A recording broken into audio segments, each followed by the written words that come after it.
In this video, we'll be discussing whether Jeffrey Dahmer was a psychopath or if he suffered from a borderline personality disorder. The American serial killer and sex offender Jeffrey Dahmer, also known as the Milwaukee Monster or Milwaukee Cannibal, was responsible for the murder and dismemberment of 17 boys and men between 1978 and 1991. His victims were between the ages of 14 and 31, and most of his victims were African American. The Jeffrey Dahmer case caused a lot of speculation, as some people believe that he was a psychopath who preyed on his victims, while some believe that Jeffrey Dahmer suffered from a borderline personality disorder, which led to his actions, among other different speculations and theories.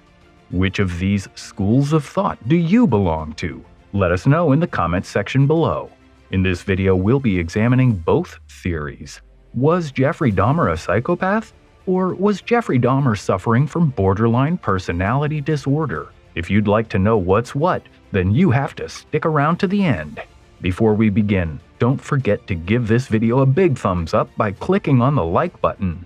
Also, don't forget to subscribe to this channel and click on the notification bell so you never miss another amazing video. Let's dive right in. Brief history. Before we go ahead to talk about the mental state of Jeffrey Dahmer, let's briefly go through his history. He was born May 21, 1960 in Wisconsin to Joyce and Lionel Dahmer. It was said that his parents experienced a lot of marital problems and Jeffrey was neglected, especially because his mother suffered from depression. In 1964, Jeffrey had to undergo a double hernia surgery. The recovery, which was painful, made him less energetic and more timid as a child. Jeffrey took an interest in dead animals from an early age. He was thrilled by the sounds the bones made and would examine live animals to discover where their bones were. In 1968, he began to collect insects and the skeletons of small animals. He liked to dismember dead animals and take off all the flesh from the bones. He most likely didn't murder these animals, but he just enjoyed dismembering them. In 1970, Jeffrey started preserving the bones by bleaching them and preserving animal remains in jars of formaldehyde. By the age of 14, Jeffrey started high school and had already started drinking alcohol even in broad daylight.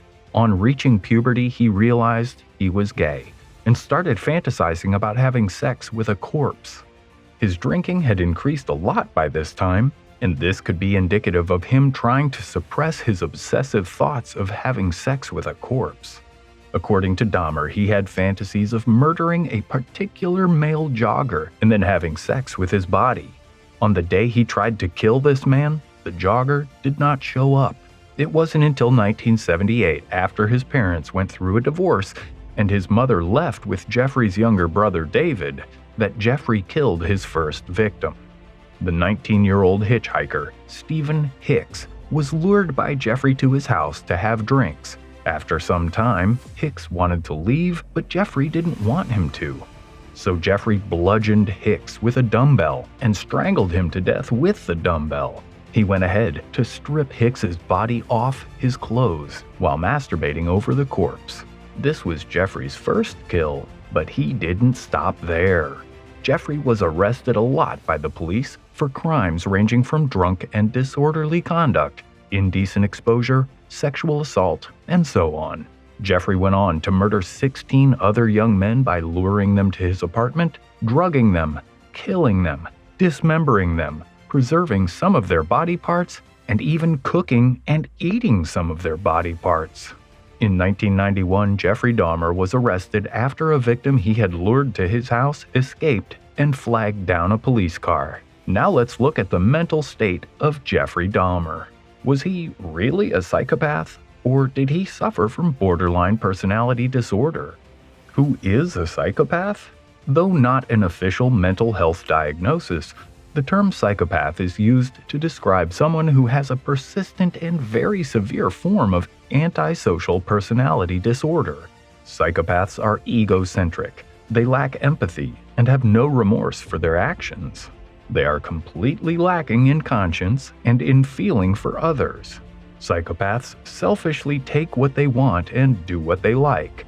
completely disregarding social norms and expectations without any form of regret or sense of guilt. Psychopaths often engage in violent, criminal, and reckless behavior. Because they lack conscience and empathy, they feel no remorse when they hurt or harm others. How do we recognize or differentiate psychopaths from others? Psychopaths exhibit some peculiar signs that are in line with their antisocial personality disorder. These include having a superficial charm. Psychopaths have the ability to fake a personality that makes them seem charming and friendly to others in order to get what they want from others. They are pathological liars. Lying is second nature to psychopaths. They lie without any form of remorse to get their way. Lack of conscience. Psychopaths lack empathy and remorse. They do whatever they want even if it hurts or harms others and do not care about the consequences of their actions. They use and manipulate others. Psychopaths will go to any lengths to get what they want.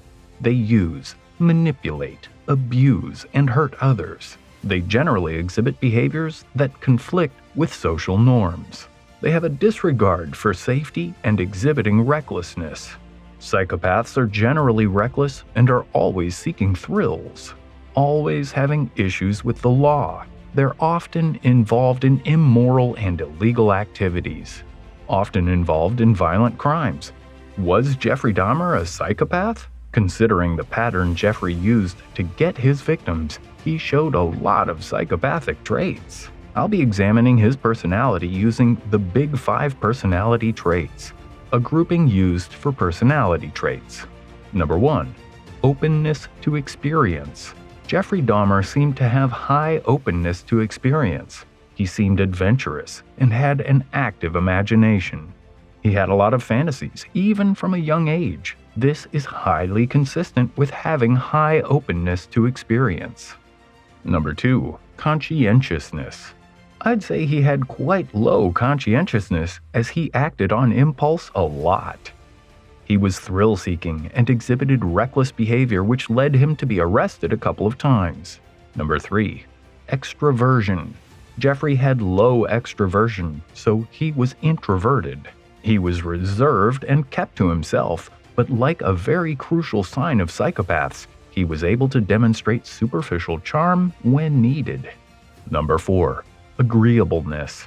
When it comes to agreeableness, I'd say he had fairly low agreeableness. He was manipulative and combative. He also didn't show empathy to his victims. He appeared to be agreeable when people met him, so he must have seemed friendly or warm in order to manipulate his victims and get what he wanted from them. Number 5. Neuroticism. His neuroticism was very low, as he experienced feelings like loneliness, depression, and had trouble controlling his urges. Having low neuroticism is very consistent with psychopathy, even though reports have it that he was tested for psychopathy, but he didn't meet the cutoff to be regarded as a psychopath. I think it's obvious that Jeffrey Dahmer was indeed a psychopath. He exhibited quite a lot of the signs of psychopathy. He lacked empathy or conscience. He was manipulative. He had superficial charm, was a pathological liar. He was reckless, impulsive, and had issues with the law as he kept being arrested. So he obviously did have a number of characteristics associated with psychopathy. In conclusion, it's safe to say that Jeffrey Dahmer was a psychopath. Was it borderline personality disorder? Borderline personality disorder, or BPD, is a mental illness that is characterized by an inability to regulate or control one's emotions. It's a personality disorder that greatly impacts how a person feels about themselves and others. Borderline personality disorder negatively impacts a person's relationships with others, and this leads to a pattern of unstable relationships. What are the signs of borderline personality disorder? Number 1. Fear of abandonment. People with borderline personality disorder have an intense fear of being alone, and they go to extreme measures to avoid real or imagined abandonment. Number 2. Pattern of unstable relationships. Number 3. Changes in self-image and sense of identity. Number 4. Feelings of emptiness. 5. Impulsive and dangerous behaviors. 6. Highly variable moods or mood swings that last hours to days. 7. Inappropriate, intense anger. 8. Inflicting self-harm. Was Jeffrey Dahmer suffering from borderline personality disorder? At the time of his trial, Jeffrey Dahmer was diagnosed with borderline personality disorder among other mental conditions. I believe it's safe to say he actually did suffer from this mental illness, as he showed a number of symptoms associated with borderline personality disorder. One very crucial symptom is the fear of abandonment. Like in the case of Stephen Hicks's murder, it seems as though Jeffrey was afraid of letting Hicks leave, hence the extreme reaction of hitting him with the dumbbell. Jeffrey's abandonment issues most definitely stem from his childhood, where he was abandoned and neglected by his parents. This must have been more profound after his parents' divorce and leaving him alone in the house. Jeffrey suffered from abandonment issues, and this will explain why he kept parts of his victims' bodies with him, and also the eating of some of their body parts so that they would never leave him. Jeffrey also exhibited impulsive and reckless behaviors, had poor emotional regulation, and he also admitted to experiencing feelings of emptiness. These symptoms all point to borderline personality disorder. Hence, it's safe to say that Jeffrey Dahmer actually suffered from borderline personality disorder. After examining both theories, we can come to the conclusion that Jeffrey Dahmer was in fact a psychopath who also had a borderline personality disorder. That's it for this video. If you enjoyed this video, don't forget to like and subscribe to this channel. We have several other similar topics for you to enjoy. You can click on the one on your screen now to watch. Bye for now.